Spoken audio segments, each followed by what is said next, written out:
Ó, esse aqui é um projetinho que eu fiz. Qual que é a ideia desse projeto, né? Tem até no README aqui dele. A ideia é ele ser um projeto back-end, porém agnóstico de runtime. Ou seja, hoje, apesar de que Node é meio que o padrão, né, de runtime na hora que a gente vai executar JavaScript no lado do servidor, existem outras runtimes, como por exemplo Bun, Dino, Cloudflare Workers, Fastify Edge, Computing, ou seja, qualquer runtime que possa rodar JavaScript no lado do back-end. A ideia é que esse projeto consiga ser executado, né? E aqui, tanto que eu fiz o teste dele rodando tudo ele no Bun e funcionou super bem. Só que para conseguir fazer isso, a gente tem que ter alguns cuidados, né? Porque o que acontece hoje é que o Node, apesar de ele ser a tecnologia, a runtime mais antiga, né? Que a gente tem para executar... Quer dizer, não sei se é a mais antiga, mas pelo menos a mais famosa que a gente tem para executar JavaScript no lado do servidor, o Node ele ainda não tem suporte 100% para todas Web Standards APIs. E aí, se vocês não sabem o que são as Web Standards APIs, existe um grupo que se chama WinterCG, que é o Winter Community Group. Esse grupo aqui é basicamente um conjunto de empresas, digamos assim, que evangelizam e colaboram para que todos os locais onde o JavaScript possa ser executado implementem as Web Standards APIs. E as Web Standards APIs, elas são aquelas APIs que funcionam tanto no browser quanto em runtimes backend. Então, por exemplo, a Fetch API, a Crypto API. E o que acontece é que quando o Node foi criado, isso lá em 2010, sei lá quando é que o Node foi criado, o Node ele criou as suas próprias APIs. Então, eram APIs que no browser elas não existiam. Então, por exemplo, quando você vai lá no Node e utiliza uma stream, é claro que hoje o Node já tem, né, a maioria das Web Standards APIs implementadas, mas até um bom tempo atrás, se você fosse criar uma readable stream, uma writable stream, a grande maioria dos tutoriais, inclusive, vai estar utilizando nesse formato, você vai estar criando, na verdade, uma stream que ela só funciona no Node. Ela não funciona no browser, ela não funciona no Bun, não funciona no Dino. Então, por isso que a gente está nesse movimento de converter, digamos, os padrões para usar as Web Standards APIs e não as APIs do Node. E aí a ideia desse projeto foi justamente eu criar um projeto que ele não fosse dependente de qualquer API que fosse específica do Node, e sim APIs que rodassem em qualquer ambiente JavaScript. Então, esse projeto aqui, ele roda tanto no Bun, no Node, no Dino, nos Cloudflare Workers, ou seja, em qualquer ambiente que suporte JavaScript, porque ele é totalmente feito em cima das Web Standards APIs, ele não usa nenhuma API específica do Node, né? Aqui até, como dá pra ver, ele foi feito com Bun, né? Esse projeto aqui ele tá disponível no GitHub, depois se alguém quiser pegar. Esse projetinho aqui, ó, ele é um projetinho que ele vai lá pra dentro do Ignite. Então todos os alunos da Rocket City vão receber. Mas deixa eu mostrar basicamente o que permite que esse projeto aqui seja executado em qualquer ambiente, não só Node, né? Primeiro, ele é um projeto que ele usa o Elysia.js, eu não sei se vocês já tiveram contato. O Elysia.js ele é basicamente um framework, assim como o Express ou Fastify.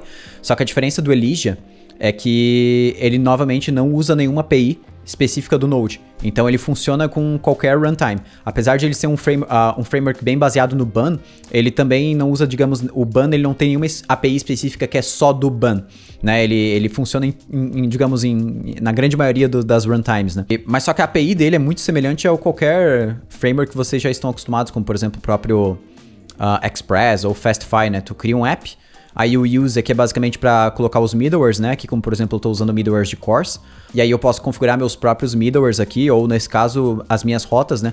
Eu basicamente crio cada rota num arquivo separado, mas esse é só um padrão que eu segui aqui nesse meu projeto. Poderia ser todas as rotas dentro do mesmo arquivo, e aí separar em controllers, sei lá exatamente a arquitetura que você vai querer seguir. Para mim, uma das coisas mais fantásticas de trabalhar com o Elysia é essa parte aqui, ó. Aqui dentro, por exemplo, eu criei como se fosse um plugin de autenticação. E aí, nesse plugin de autenticação, uma das coisas que eu gostei do Elysia é que ele funciona como se fosse... ele funciona basicamente como se fosse a definição de plugins. E esses plugins, eles não têm só simplesmente rotas. Como você pode ver aqui na parte de autenticação, por exemplo, eu tenho tudo que é de autenticação tá aqui dentro. Então, por exemplo, eu cadastro erros, né, classes de erros que são globais da aplicação para qualquer erro que possa ser originado a parte de autenticação. Então, sei lá, o usuário não está autenticado, ou ele não é um manager, né? Porque aqui a aplicação eu posso ter duas roles, né? O usuário, ele é simplesmente um usuário, ou ele é um manager de um restaurante. E aí eu trabalho com esses erros, né? Então eu faço handling de erros dentro do plugin, ou seja, eu não crio um handler de erros global que lida com todo tipo de erro. Cada plugin, digamos assim, ele vai lidar com os erros que podem ser originados daquele plugin, né? Aí eu cadastro o middleware do JWT, configuro o esquema do payload. Isso aqui é outra coisa que eu acho muito legal. Muito legal, mais ou menos, na verdade, porque o Elysia, ele é totalmente baseado em TypeScript, então ele é totalmente tipado. Né? Então, por exemplo, quando eu crio um JWT, eu já falo para ele qual que é o esquema, e a partir daquele momento, cara, o meu token ele só pode ter aquelas informações lá dentro. Se eu tentar enfiar alguma informação que não tá tipada aqui, ele vai reclamar. Mas só que a parte ruim, é que para mim, pelo menos, é que ele usa por baixo do pano o Typebox. O Typebox, ele é uma alternativa ao Zod, né? Hoje em dia eu acho que os mais famosos são o Typebox, o Valibot, que é uma alternativa legal também, ao Zod, e o Zod, que eu acho que é a alternativa mais famosa. É claro que tem o Yup, Joy e outras alternativas, mas que estão um pouco menos nos holofotes, assim. E aí eu achei particularmente, cara, o Typebox, na verdade, bem mais confuso do que o Zod, assim. O Zod, eu lembro que quando eu fui dar os primeiros passos com o Zod, cara, assim, era, sei lá, deu 1 hora ali, eu já tava me sentindo super tranquilo pra fazer qualquer coisa com o Zod.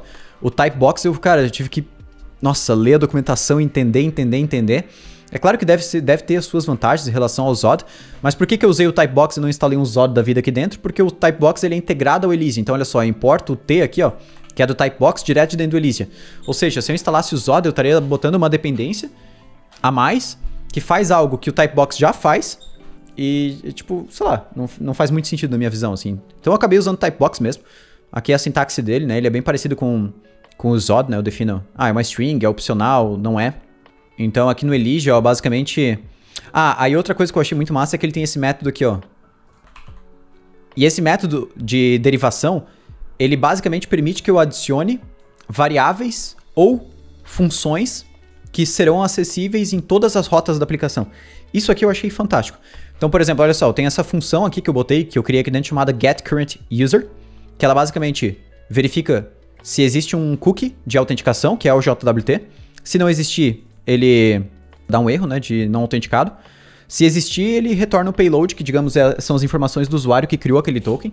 E aí, essa função getCurrentUser, olha só, eu chamo ela em diversas rotas da minha aplicação. Como, por exemplo, aqui uma rota de cancelar pedido. Então, aqui na rota de cancelar o pedido, ó, eu consigo acessar de forma tipada todas essas funções que eu retorno ali de dentro dessa função de derivação. Então, olha só, tem o getManaged Restaurant ID, tem o signout, tem o signUser, tudo isso aqui vem de dentro daquele módulo de autenticação aqui, ó. Isso aqui é muito, muito legal, achei bem bacana, cara. Como eu falei, o Elysia, ele é totalmente tipado, né? Então, se eu pegar uma rota aqui, como, por exemplo, a getOrders, essa rota getOrders, ela é de uma listagem de pedidos. E ela pode receber vários filtros, né? O usuário pode filtrar os pedidos pelo ID do pedido, pelo nome do cliente, pelo status, e também tem a paginação. Então ele pode receber o page index aqui, que é basicamente o índice da página que ele está querendo acessar. Isso aqui, se você passar o mouse aqui por cima, olha só, tá tudo tipado, a string, undefined, number, o status, ó, ele fala exatamente quais são os status possíveis de receber aqui dentro. Isso porque lá embaixo aqui, ó, como um segundo parâmetro para cada rota, eu posso enviar um objeto e dentro eu posso tipar cada uma das informações. E aqui no caso eu estou tipando a query, mas poderia ser body, poderia ser params. E aí eu falo que query é um objeto, pode vir o nome do usuário, que é opcional uma string, order ID, opcional string, o status, que é opcional, e aí eu peguei os status direto de dentro do banco de dados. Então aqui eu estou basicamente, para não ter que colocar os status aqui manualmente, eu busco todos os status que o banco de dados aceita nesse campo de status. Logo eu mostro um pouquinho sobre isso. E o page index, que ele é...